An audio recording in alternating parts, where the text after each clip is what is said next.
So some of my thoughts to begin are that, and our reasons for creating this initiative surround the idea that theater is obviously a collaborative, necessarily a collaborative art form, which is dependent upon sharing space and shared experience. And we've noticed amongst our community that one of the most difficult things for artists separated from their work is that the desire and the need to still create and be socially engaged and be artistically engaged doesn't go away, even when the industry is put on pause, for lack of a better phrase. So we really wanted to be that place that people feel they can come, and we want to provide those opportunities for artists to keep busy during this time, when the opportunities are more scarce.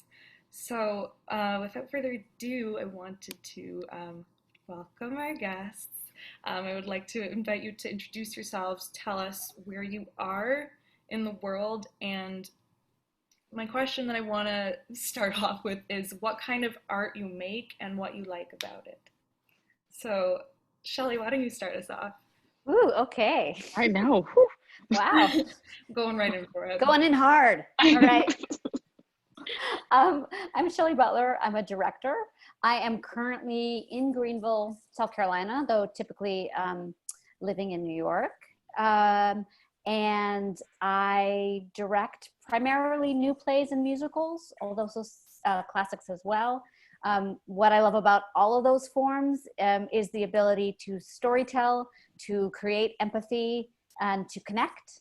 And I think that's true across all those forms. And that's kind of the core of what I try to create as an artist. Beautiful. Thank you for sharing that. TyNia, what about you? I am TyNia Brandon. I am currently in Charlotte, North Carolina, which is my hometown. Via the pandemic, I was in New York, and now I'm back at home. And the question was, what type of art do I make? I guess, you know what? I guess you could say I'm a storyteller as well. I've, mainly involved in musical theater.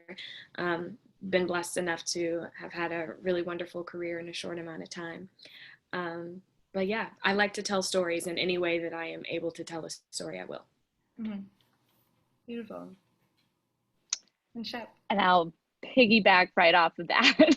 Yeah, my name is Sara Sheperd. I am currently in New York City, originally from Ohio, but yeah, I've been here throughout the pandemic for the most part. And I'm an actor and a storyteller. Most of my career has been in musicals, and yeah, I just love being able to use my vessel to help tell stories and have that relationship with the audience, which is, I think, is what we're missing, most during this time. So. Yeah, that's what I do. Good, thank you for hitting on that. And I asked that question specifically in that way because I think also what I'm missing as an artist at this time is, I think one of the challenging things about this moment and why our platform is focused on mental health is that we as artists do generally tend to identify with our labels that we give ourselves or other people give us as artists. And a challenge I've found that kind of permeates the community right now, and forgive if I'm wrong, if I'm projecting, but at least from my perspective, is being without our art for the first time kind of leaves us feeling in a little bit of limbo. And that's something that I've been thinking about a lot. I don't know if you guys have any thoughts on that. That's why I asked you to introduce yourselves via, I don't know, trying to break that down. I'll just leave that out there. I don't know. No, I think I agree. As artists, often that's how we identify. Mm-hmm. I am an actor. I am a director. And if I'm not doing the thing that goes with that, then you suddenly are, who am I? Mm-hmm. All three of us are, I'm going to say, lean into the workaholic category. Mm-hmm. All of us really live our work. And so mm-hmm. when you hit a moment where you cannot do that in the way that you've done it does suddenly, this chasm opens, and in some ways it's a moment for beautiful self-reflection. On the other hand, it's really, really hard to not do the thing that you do and not then stop and question your identity for a moment. So, Right. I think too, it's like I know I have had practice at this, like with being unemployed, this sort of, that feeling has come up, like, you know, when I'm doing a survival gig or whatever, and you sort of start to lose that sense of like, oh God, what am I doing? Why am I here? I'm an artist, but I'm not doing what I want to be doing. So I've had practice at it, but it just feels different because it's hard already as an actor or as a director or sort of anything in this field. And it's now the fact that there's like really almost zero opportunity, it's like, you know, just another added layer and challenge to like be able to sit with yourself and just be confident in who you are as an artist and trying to keep that part of you alive. That I feel has been challenging in a different way from just sort of being, you know, unemployed, which happens a lot in our world. So. Yeah, I mean, I completely agree. I've also had practice at being unemployed, and you know, you just kind of get through those times, and I guess it's different because at least then, you know, you have the option of finding work, rather than right now it's your options are kind of stripped from you, and you're kind of left a little naked trying to figure out how to put any type of art out there. And, you know, just like Shelley said, it leaves a lot of space for self-reflection, which can kind of be, you know, artistic in and of itself. But even still, just like this conversation we're having, we're in isolation. So a lot of even what you create kind of ends up only being for an audience of one, which is you. So that's different. Absolutely. And something that's been coming up for me a lot, and part of the reason that I like to invite people into these conversations, that I think there is a lot of reckoning going on, and reflecting upon watching how the world is unfolding right now. We're in a very, because of the pandemic and obviously because of the space that we have and the time that we have to be reflecting, we're seeing some societal shifts, political ideas, things coming up, but we're kind of barred from expressing ourselves or reckoning with these things artistically as we might otherwise be able to do. And we want to be able to make things of that experience at this moment, which is difficult when we don't have all the outlets to do so. I don't know if that makes sense, but I'm bringing me to my question, which is, during this pandemic time, I want to know for you guys if there's been, I mean, your personal and professional experiences at this moment. If the good, the bad, have there been any silver linings for you? Do you find it inspiring at all? Has that time for reflection been beneficial? Yes. Yes. I mean, so therapy has been helping me a lot. I'm a big advocate of therapy, and I absolutely love my therapist. So I would say yes, the self-reflection time that I have had, I guess I've just been able to really sit, just like you said, I've been able to sit and reflect on what I've already done in my career and say, okay, now that I've done that, what do I want to do next? Because this situation it's not forever, you know, it is temporary. This is a huge bump in the road. This is nowhere where I expect it to be right now. But what do I want? And it's given me an opportunity to say, you know, great, my dream came true. I did Broadway. What is something else that you want, TyNia? And that's been really nice to wrestle with. And I'm not sure I've even figured it out yet.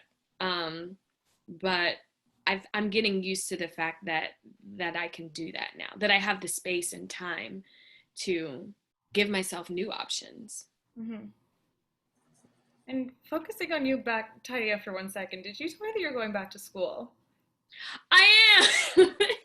Yeah. Just forgot to mention that part. Congratulations. Yeah. I literally just started too. Okay, so yes, I decided to actually through Disney. So of course, before COVID, I was on the national tour of The Lion King, and one of the really great things that Disney offers to its employees is you can go to school for free. They'll just cover it.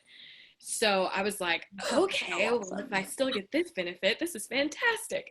So I decided to go back to school. I'm getting my master's in arts and culture management. Again, I have no idea what I'm going to do. But I researched the program. It seemed really cool. And I mean, it's just allowing me to learn something new. It's allowing me to hone in on some skills that I actually kind of forgot I had. Yeah. I love that. I didn't know that at all. That's super exciting. Thanks. So cool. Yeah, congratulations. What a smart move in terms of how to use this moment and to use the resources that were available to you. Yeah. Yeah. It's been great. I would love to sidebar sometime and talk about what you might want to brainstorm in terms of where you might want to go with that. Please, Shelley, please help me. Yeah, let's do it. Let's plan that. Okay. And so, Shep, I know that you've been using this time a little bit to get away. You were out of the city for a little while, getting some refuge in nature, I'm assuming, which is probably which was great. Yeah, I mean, I have to say, I am definitely feeling like a lot in limbo, like just in terms of like when is the time to like really think about a pivot. I'm just not there yet. I'm just not there yet. I'm like, and I do feel like I've sort of been good about just trusting my gut in this, even in this business, and knowing, no, like when I wasn't working, like, no, I want to be here. I'm supposed to be here, and sort of just following through.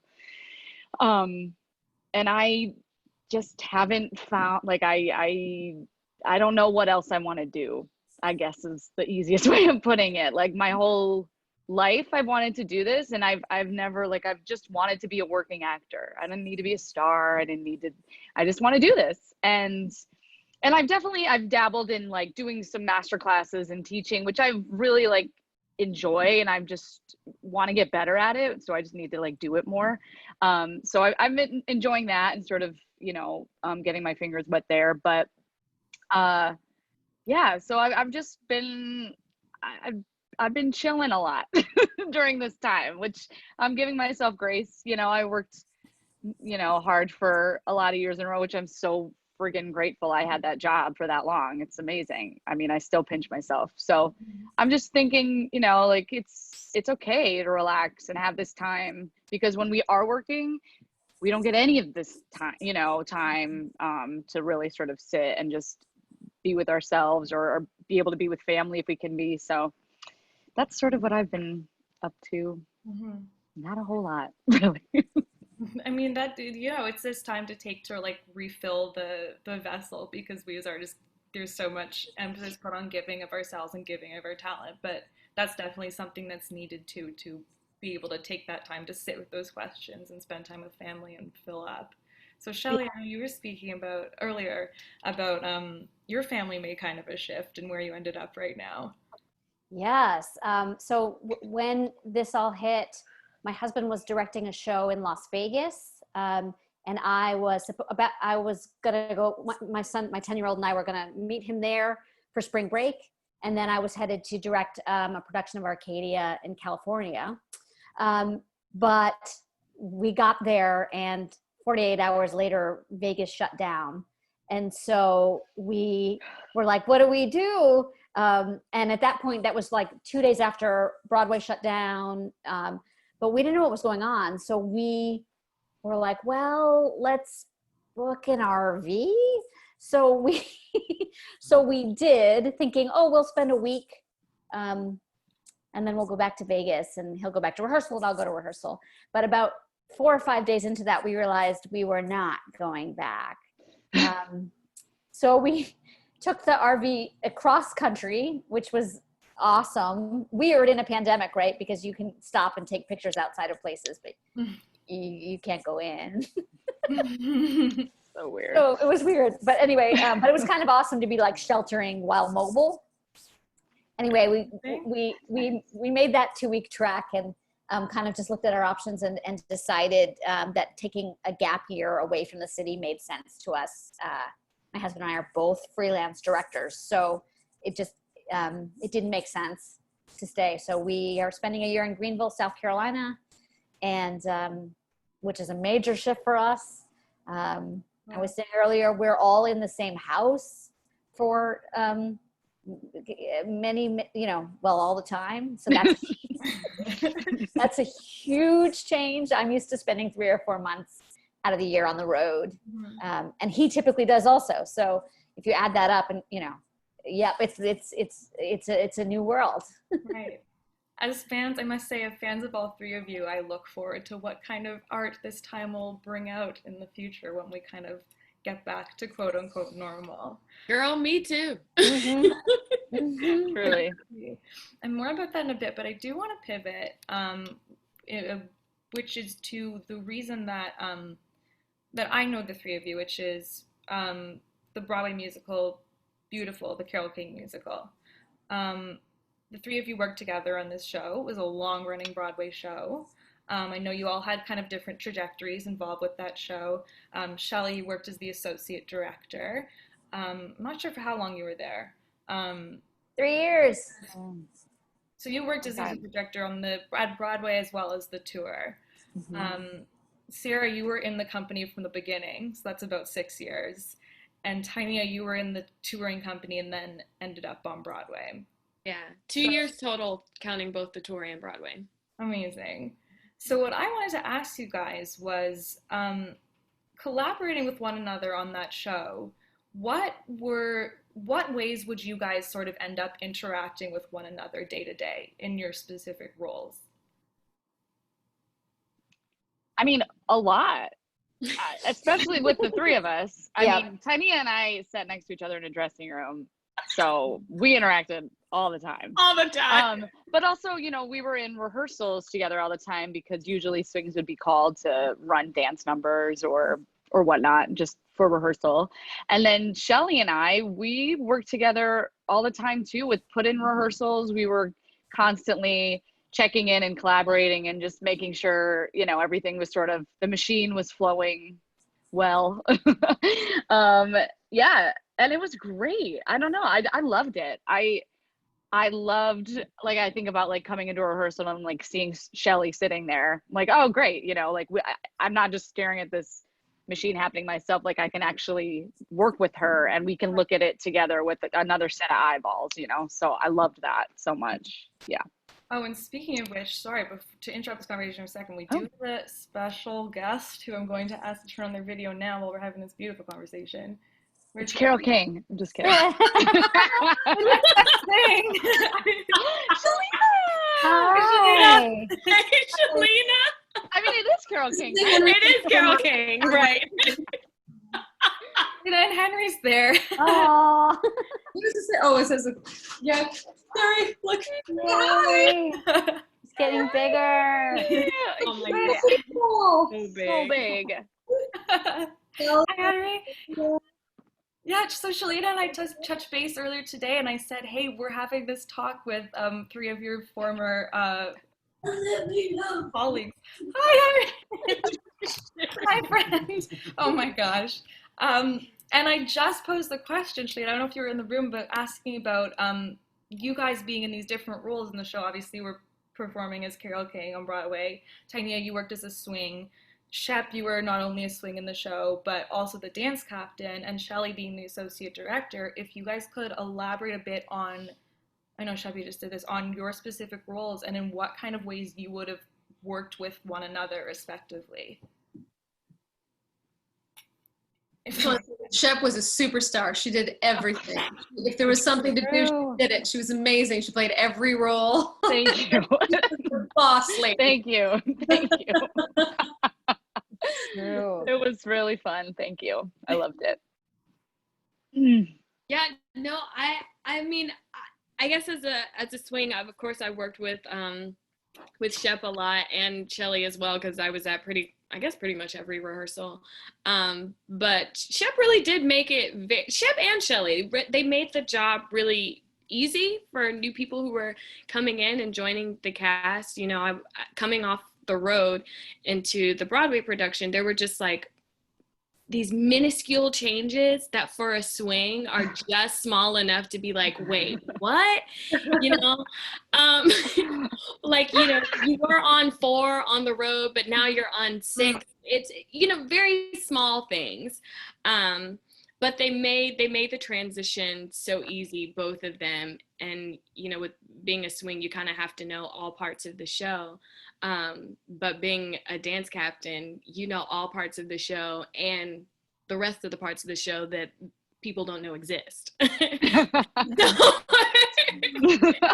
So yeah, I mean, we had to collaborate a lot in rehearsals just to make sure, like Shep said, that the machine was running smoothly, because once a show runs for so long, it really does become like, okay, we know how this works, so let's do it right. And they always made it very easy to get it done right. You also nailed it all the time, so there's that. Swing is the hardest thing, right? It's like the hardest. I mean, other than playing every role and being the dance captain, being a swing is like literally the hardest job on Broadway. It's so, hat goes off to swings. I think it's so difficult. It's true. Yeah.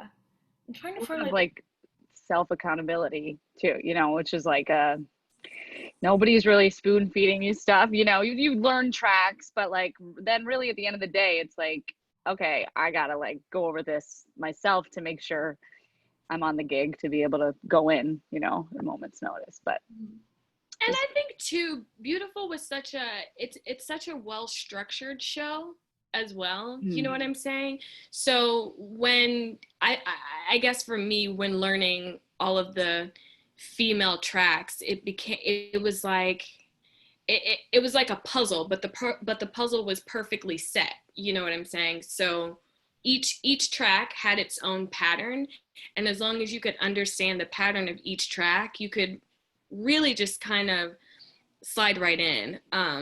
Because it was just such a the structure of the show just made it. It was just Nice.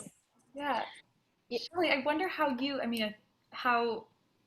don't know how to formulate the question, but that seems like maintaining that structure, that was sort of your job, was it not, within that show? It's true. I mean, it's a wild experience, right? So it was a departure for me because primarily prior to this, I had just directed. So stepping into something that already exists and figuring out how to collaborate within that, both to trust your eye, but then really work with a team to make sure the story is what the story was meant to be, was a fascinating challenge. You know, both Shep and Chilina were there before I was. So to step into that kind of, train in motion is an adventure. Although they made it very simple.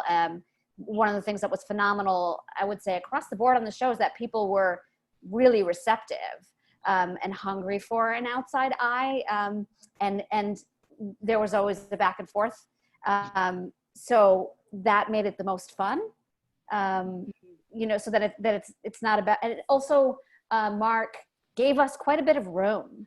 So that, I mean, I think, you know, I don't know, TyNia, if you felt that stepping into the show, but it wasn't like, okay, hit this mark and this perform, you know, it was like, you bring this to it. And so that gave me a lot of room to really respond to what was there and think about the spirit of what had been there.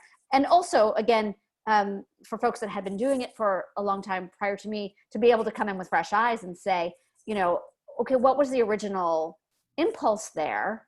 And that's exciting, but now I read it this way. You know, can we talk together to find something that activates it for you and makes it fresh again? So I loved all that aspect of it. Yeah, I like hearing that, because that sounds like, thinking of a way I was going to ask, like, do you ever feel kind of like maybe the inspiration goes away having done the same show over and over? But it must have been interesting having that conversation that you're referring to, Shelley, of being like, okay, so how can we now approach this from a different way with a different associate director coming in, giving your own, like a new person in a leadership role there. I don't know if that makes sense, but yeah, I mean, I think it's also that, you know, when you do something over and over, sometimes you fall into a pattern, and none of these three have that impulse, right? All of them have the aspiration to keep it like it's the first time it's happening, which I love. I think there are cases where that might not be true. And then I would be less interested. And I think part of why I stayed 3 years is because the company was hungry for that. And something that might have worked forever, it's not, suddenly doesn't work. And you then get to collaborate on why. Not necessarily even because I have a different eye, just because things change, the world changes, right? What happens when you walk in one day and there's a news event, a line rings completely differently than it did for like maybe 3 years straight. And so the producers and Mark and then all the company was really alive to that, which is special and rare. Yeah. Yeah. Well, and I have to say, people like you are Shelley, you were such a godsend, because it was so fun when you came to see the show, because we knew that we had all of these new, fresh perspectives to look forward to, after you saw a show. And I always look forward to, how is it looking? How is it feeling? This whole beat feels great to me, but maybe it's grown, 3 times its size. And how are we supposed to know, right? When you're doing the show 1,200 times, that you need an outside eye and somebody who is sensitive to the, the finer details of what's going on.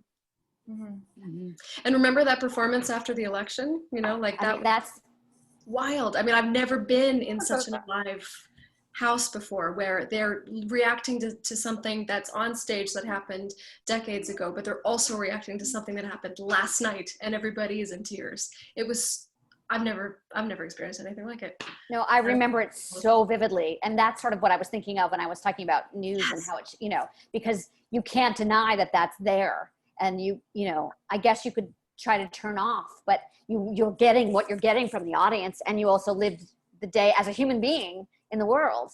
And so figuring out how to channel that and tell a story and not erase your humanity in any way, but channel it into the storytelling. That day is so vivid. Oh man, I wish I was there. I know. I had a personal day that day. I wasn't there for that either. I was we were up at Woodstock, which was also, it was also strange because it was sort of, red country. But anyway, yes, I've all of that. Yes. I remember that I was still at NYU. I was at drama school at NYU, and the day after the election, about half the people showed up to our class, and the other half ended up going to Washington Square Park to protest, to just be with one another. I remember that being fascinating because it was, again, it was kind of happening in real time, and we were forced to reckon with something that was just, that was really present, which made me think about obviously what's happening in the world right now, from everything from this ridiculous pandemic to another impending election to, for example, the Black Lives Matter movement taking hold. And I'm wondering what this time away from work, from the theater world, how has that been impacting the way that you guys have been internalizing the state of the world right now? This is a really big question. I know that. But the bigger question, I think, is how do you see the theater industry changing after this moment? And what do you hope it will look like in the future too? I think the potential is massive. I think it's both terrifying that we won't lean into it and that we don't know what's on the other side. And I think it's also thrilling to try and dream, what do we want it to be? I think lots of really important questions are being asked, and leaders are choosing or being asked to reflect on what they've created. So I have to believe that we're going to come back to a more inclusive field. I hope that it expands to thinking about structures in many, many ways. Is there more horizontal leadership to be found? Is there a way for it to change from what feels like little fiefdoms to actually communities of artists? so many things, you know, are we going to recognize across the board the actual breadth of voices that exist in our country? And it feels like there's lots of steps being taken in that direction, with the complication of the fact that we can't act on it. Mm-hmm. You know, particularly as freelance artists, you know, we can build what we build consciously, but we can't hire and fire within institutions. Or maybe you guys have collectives that are thinking that way, but at least for me as a freelancer, you know, I can think about what art I want to make and who I want to make it with and who I want it to reach. And I just am excited by what field we could come back to. Mm-hmm. Yeah, I'm really, I almost wish I wish I had an answer to that question, just like, well, the theater can look like this and we can do it in a year. Unfortunately, I don't have that answer, but my hope has been leaning in toward the innovators of theater. I think we have done theater the same way for a long time because it works that way, and it's a beautiful and incredible thing. You know, that's why we all got into theater. But I'm really seeking out and hopeful for the people who are in this field that can completely strip it and create something new that is just as beautiful or even more beautiful. You know, I don't know if I'm that person or not, but that's always in my mind. Just like, where are the innovators? Like, are we going back to like plexiglass for the seat next to me, or like, what does this look like now? You know, I don't know. Well, It's fascinating because I run a theater company in Toronto, Eclipse Theater Company, and you know, we've just been having conversation after conversation after conversation, and huge shifts have been happening within the company.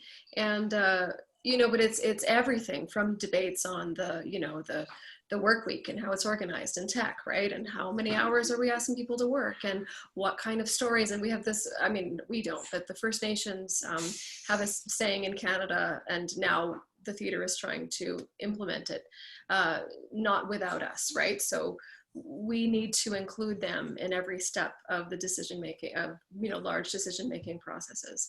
And I think that that's just kind of like a beautiful message, right? Like, to be inclusive every step of the way forward, that we need to do a lot more listening, and we just need to figure out, we have so many more questions to ask. Like, with every answer comes a whole new set of questions. And why are we telling the story? Why the story now? And who should be telling the story? And it's beautiful. Like, I just find myself constantly in conversation, and it's amazing. And then, you know, big debates about feminism, and it's a whole thing is just kind of exploding open, and it's beautiful. And then, you know, we just did our very first live performance the other night. We did a porch concert for like 100 people, and it was like I almost cried. You know, people were like, "We miss you," and I was like, "We miss you. I miss you so much." I can't believe I'm singing. First of all, I can't believe I'm singing with all of these people, and I can't believe I'm singing like in my hometown of Stratford, like for my favorite people in the world. Like, it was so beautiful. So I think that there's a lot of gratitude happening as well, like appreciating even the smallest performances, like being able to do anything. Like, we're working on a brand new musical right now, and it's so exciting to just be able to do it, you know. And now, like, even the smallest paycheck feels like a big one, right? Because no one's making any money at this anymore. So anyway, I'm very grateful for the small things nowadays, whereas before I might have taken them for granted. right. I think It just makes me think of like what you said too. It's sort of just like this time has like stripped everything away, where it's like, really, we can actually start from, I mean, almost a blank slate. I mean, we have that opportunity because we have this time, and to like really, really make some huge shifts. And I'm with Shelley, like, it is scary. It's scary because this is all I've known. This is the format that I know, you know, so it is being brave and leaning in, and especially like the technology thing makes me nervous, like, ah! So it's just challenging myself and being open to all the possibilities of what this could be now. Yeah. Which is a very good segue, I must say, to a project that you, Shelley, are working on. Thank you very much. That was great. So cool. Speaking of new formats of creating, being creative in a theatrical sense, Shelley, can you tell us a bit about your project called Artistic Stamp? Sure, thanks for asking. So my husband and I, as I said, both theater directors, right now we were looking at a slate of canceled productions and we were just itching to make. And we've both been doing a fair amount of Zoom and even dabbling in VR. And I think that's phenomenal and it'll keep evolving. But we were hungry for something different. And so we created this company, Artistic Stamp, and basically we create interactive adventures by mail. So there are 6 plays, and it sort of takes you on an intimate journey via handwritten correspondence. So we get 7 letters over the course of 4 months. It's kind of like having a character who's a pen pal. But we felt like the visceral experience of being, if you think like escape rooms or Sleep No More, the feeling, the chill you get when you have that one-on-one. So you receive that letter in your house that's crafted by a playwright, and you write back, and how you write back shapes the story. So there's a choose your own adventure component to it. But basically we took 6 playwrights that we love and we asked them to create these journeys, and that's the idea. And there's, because I was just reading about this, there's actors though that respond to the letter. Yeah, so to pull the curtain, so cool. To pull the curtain back a little, the playwrights. Is that okay? Yeah, no, absolutely. Oh, okay. Yeah, absolutely.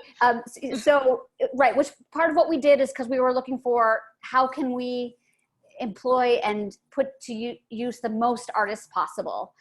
So I guess we could have just had somebody with beautiful handwriting craft that, but we were like, we want to work with playwrights and actors that we love, that we're used to being in the room with.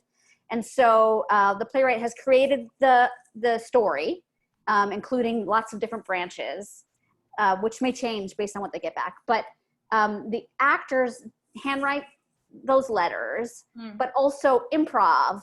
So if you talk about, and I'm going to go to Ohio next week, Shep, in your reply, they're going to actively listen for that response and thread that into part of the response that you get back. So it really feels like you're actually dialoguing, because you are, with an actor who's improving, but following the outline of the playwright. Right. So there's a young audiences piece. November Christine has written a piece called Ida, where she is writing historical fiction, but from really getting letters from Ida B. Wells. So you get to feel like you're talking to history. There's a piece called Fall in Love, which is actually includes a phone call as well. So that one is a little more interactive in a way you might expect. There's a nostalgic 80s piece about basketball. There's a huge range in the 6 stories. So that's what we've been making. Shelley nailing it! Thanks. It is really, really cool. So smart.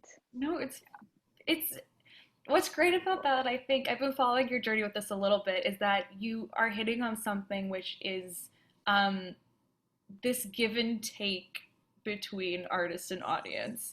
That's something that no matter how many Zoom calls we have, that we miss a rehearsal room, because that's where a lot of that work happens, and that's a big part of being a performing artist, of the it's like you were saying, like pulling back the curtain. There's so much that happens behind there that is so important to our mental well-being and to the experience, that I think is what's really hard to go without right now. So I think it's great that you're finding a whole other way to do that. Thank you. Yeah, I mean, Chilina was talking about the experience of that concert, and actually having that interaction. And again, I'm not putting down Zoom or technology at all, and I'm directing several pieces like that. So it's, but there, I don't get to have that response that I'm hungry for. Well, so funny. Well, somebody said, well, there's a name for that, and it's film and TV. Like Yes. the reason that theater is because it's live, and there's people, and we're breathing together, and our heartbeats are beating at the same time, and that's the beauty of it. So, tangible. you guys, I'm gonna have to go and put this little one to bed. But thank you so much for having me. So good to see you. So good to see you. Oh, good You say goodbye, Henry. Bye. Good night, Henry. Bye, Henry. So lovely to see your faces. Thank you for including me. Chilina. you. Chilina. Just Bye. one more thing. Yeah. Yeah. Quick. Oh, you got a haircut. Period. I love it. That boy. That is a child of an artist right there. Absolutely. One more thing. So Perform. Yeah. that was a great Oh. little period to that input. But yeah, and it's hard, and it's making me realize this paradox, because obviously we're sitting here on a Zoom call right now, and as much as it is like, I think it's about finding the ways that theater, finding those, trying to isolate the other ways in which theater is different from film and TV, by which I mean these conversations that we are having right now, or being in a Zoom rehearsal room preparing to present something on that platform, I feel like are the bits. I don't know. This isn't really going where I thought it might go. But what I'm interested during this time is finding out, like, without the performance aspect, what is it that we love and can still harness about being performing artists?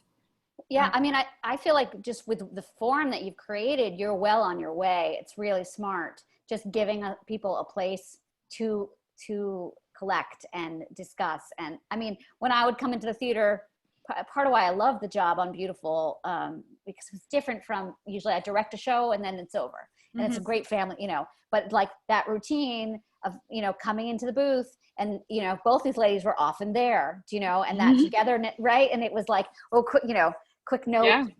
But that, right. That little bit, I have to sidebar and say I had a dream the other night that I was going into Beautiful masked, and I went through the house, and Neil was at the bar ready with the water, and I came into the booth, and Shep, you were there also masked, and then we noted a whole masked show, and then I woke up kind of bummed that it wasn't real. Not that I want to be, I'd love to move past the pandemic into whatever the next phase is, but missing that family. And I feel like that is a huge part of what we make, besides the actual, what we create. And it really does on great shows or with the good chemistry, it becomes family. You two sitting by each other in the dressing room, the routine of that, but also, having people involved and knowing about bits and pieces of your life, that community. It's the connection, and just like Shelley said, Olivia, you're doing a great job by, creating a forum like this for us to talk and continue to connect, even though it's virtually. Like, so much of theater is just connection. And yeah, Beautiful was just it was this special place. And I remember talking to Shep a lot about this, like, Beautiful was just like, it was just like this rare building where everyone in the building we all got along, whether you worked front of house or security or cast or crew or whomever. We were all just like on one accord to do that show every night. And it really was just like a magical place. And wow, I pray that dream comes true, even if it is with a mask on. I will take Beautiful with a mask right about now. Like, Chilina was talking about tech. Give me a 16-hour tech day. Who am I to complain? Totally. No, it's true. And the fact that, Olivia, that we all got to know you so well, and work with you out, you know, it sort of illustrates how successful that whole building was in terms of building community. Absolutely. I can attest to that. I was saying, yeah, for those of you who don't know, I worked front of house at that show, and it was the most exciting experience coming home every night knowing that, like, even being on that, like, that, the audience's side of the building, that I felt so much a part of this. Because you were absolutely a part of the show. Everybody in the building was a part of the show. Yeah. Everyone sets the mood to get you ready to see Carole King's story, you know? It just had that energy, always. True. And it always had me thinking. I try to explain to people why it felt so special even being there, that there's stuff happening above the stage, on the stage, behind the stage, underneath the stage, because it's built in the basement, out front, up around the stage door, and it felt like everything was vibrating at the same time. And it was the most condensed, for me, being like a theater fan and a theater artist, was like, this is what we love. It's that for this little bit of time, everyone in this building, 1,000 plus people, are all contributing to this moment being what it is, which I love and miss. And thank you guys for sharing that and embracing that whole, you know, for making that happen. Kind of lastly, following up to this, I want to know more specifically if there's a way that you have each found that art in some way has helped you cope with something, if there's a person that's helped you through, because we are speaking about art supporting mental health specifically. It's sort of an open-ended question, but if you could elaborate on some part of your experience as an artist that makes you feel like you can keep going. You mean getting through the pandemic, or just like in general, like in life? Like, I mean in general in life, but I mean it is really through the microscope of the pandemic right now, I guess.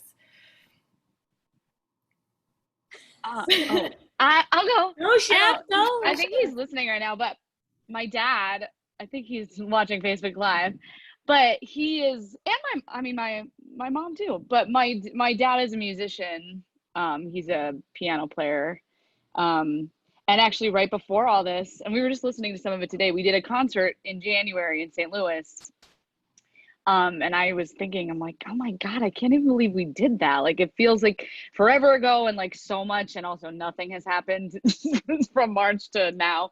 But he is someone who definitely keeps me inspired, and he is constantly trying to like stay creative, and he always says, like, you know, he's like, if I go tomorrow, like I've lived a great life, you know, like no regrets, but it's like, what do I want to do with this last sort of like chunk of my life? And he's writing more music and wants to record more, and record his original songs. And I don't know, just like, you know, he's gonna be 75, just like seeing someone of that age like still constantly questioning and wanting to be creative, and I don't know, it definitely keeps me inspired and wanting to contribute more in our world, even when I'm not in a show, because sometimes I can tend to just be like, oh, I don't have to do anything right now. But I don't know, it's good to sort of get kicked in the butt a little bit to continue to, like,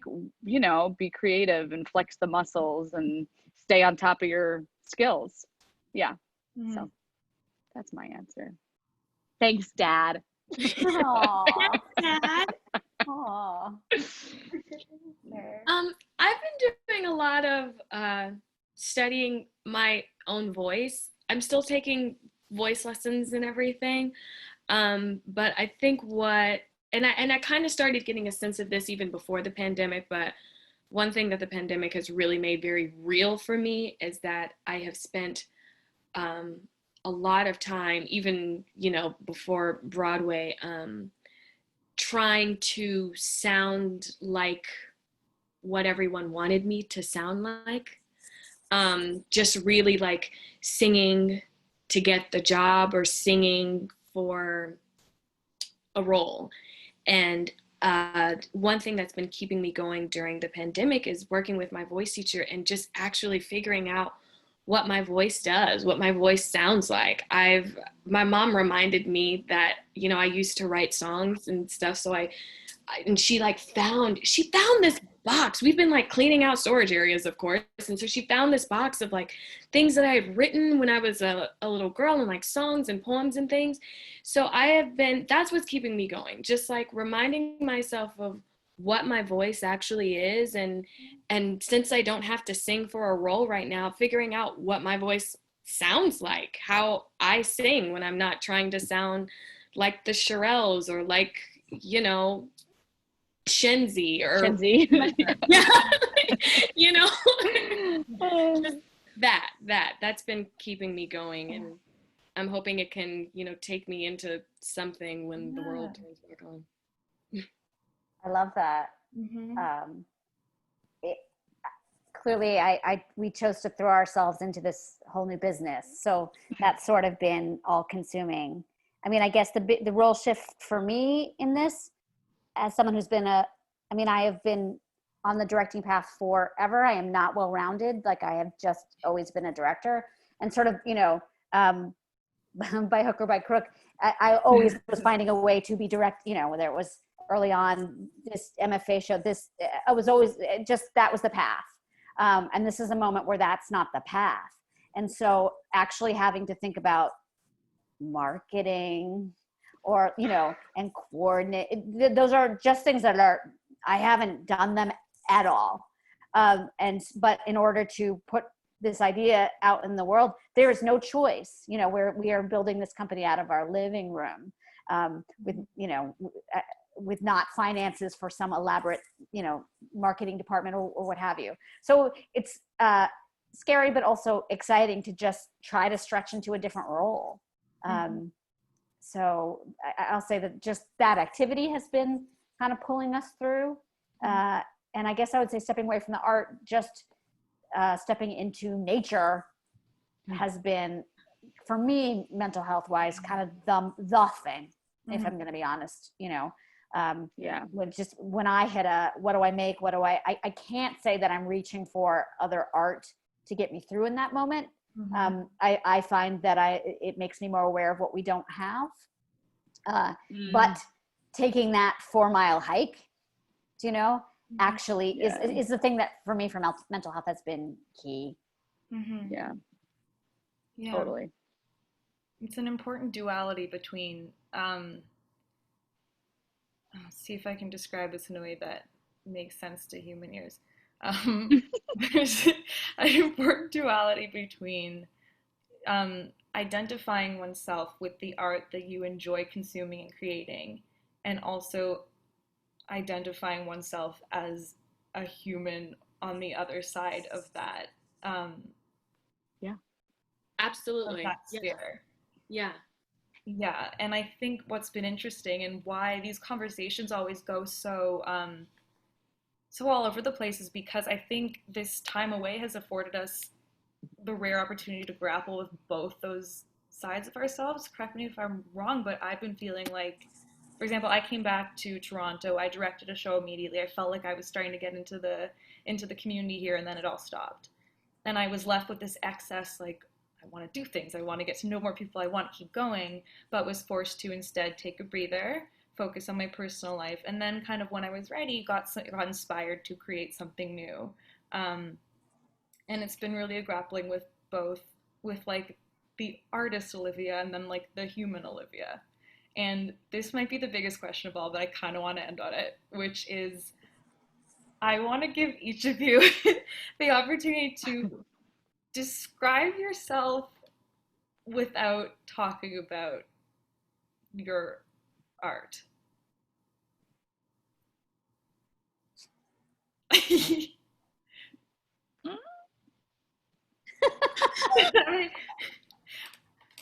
Or not. No, it's a great question. I mean, I feel like we were talking about this a little bit earlier, like, because we've always kind of associated ourselves with the artists that we are. And to not do that is to settle into who are you? Say it, Shep. What do you would say? I was just gonna say, but I also feel no matter what we say, all of who we are informs our art. So I almost feel like it's impossible to really list a bunch of adjectives about who I am. You know, maybe I wouldn't say singer or actor, but every other part of me, I could say empath or generate, you know, and all of those things I feel like though tie directly into me as an artist. So I feel like that's just I don't know, it's challenging. I don't know if you can list, or I don't know. No, I exactly, because I could say like collaborator, connector, all things that are integral to what I do as a director. I think I do those outside directing, right? I think that, you know, in other places in my life, I do that same thing, but they are integral to how I make work as well. Right. Yeah. And like, I would say storyteller, you know? Yeah. Completely, I don't know. And everything is art to me. You know, you were just talking about nature, Shelley, like that's art to me. You know, how you can like sit and stare at like a landscape of mountains or a field and almost think you're looking at a painting. You know, it's everywhere, and it's us, and I'm not sure I can or even want to disassociate myself with that. I think that's right, because I mean, we all sort of sat back for a moment, but there's something about like none of us are in a place where we want to like amputate that part of ourselves. It doesn't mean that we are nothing if we're not making something in the moment, right? But all of those qualities and components of us that go into our making of art, go into our making of us and our relationships. So I'm not eager to separate them. That's a better answer than I was even than I could have even hoped for, because that's the answer to a better question. And I think too, like, we wouldn't be in this field if that wasn't the answer. You know what I mean? I feel like people who could just maybe come up with another list, they're, you know, they may like love to do theater or theater on the side or whatever, but like to be able to say like to the core of like who I am, like I genuinely can't fully separate, I don't think. Right. Yeah. Agreed. I love that, Ben. No, I really do. That makes me very happy. Artist for life. No, but I mean, no, I'm speechless. That's very inspiring, because it's I mean, I think these are questions that we all face, and the fact that you've been able to articulate, all three of you, just how that kind of, how we can hold both those things within us and still remain you know, in tune with ourselves and with the world, is just really beautiful. It never gets old, does it? No pun intended, but kind of pun intended. I think on that note, because it's 8:05, I just want to invite any of you, if you have anything else that you want to say or share or promote or anything. Thank you for doing this, Olivia. I mean, truly and honestly, I mean, I loved working with you at Beautiful and just seeing your face at the theater every day, and truly every single thing that you have jumped into, you've done so wonderfully, so successfully, and I'm honored to be a part of your conversation tonight. This was great. Thank you. And I'm so happy to see both of y'all, because Me too. Me too. Oh my God. Shelley, we're gonna do another Zoom with like drinks. Yep. I'm sure I'll see you like very soon in our group chat, like watching Drag Race. Always. Watching Drag Race. I love it. Yes, thank you for the time and the space. I think it's just really great. I was thinking about this before when you were, you know, just creating this forum, like so much of what I miss besides just performing, it really is just, it is the people, and like TyNia said, the connection, but like genuinely what I love, I think most about what we do are theater people. Like it's just, it's a certain type of and I miss it. I miss being around them all the time, and it's just having this space, even if we're not in 3D. It feels good. It's like we all speak a shorthand, which I love. Yeah.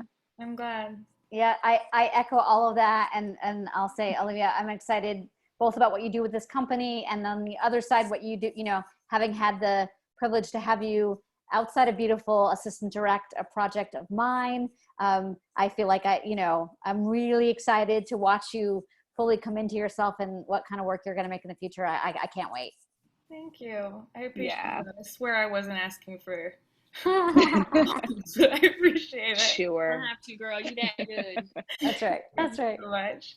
I want to encourage everyone who's here to go to the website for the AFC, formerly the Actors Fund of Canada, at afchelps.ca. We will be partnering with them to raise some funds for their mental health program, supporting artists in Canada. So if you have the means or if you're willing to donate to them, that would be really appreciated by artists in residence. And thank you guys for being here. Thanks everyone for tuning in, and I really enjoyed talking to you, and I hope to work again soon. So thank you so much. Thank you. Thank you. Great to see you guys. Great to see you guys too. Stay safe. Stay well. Bye. Bye.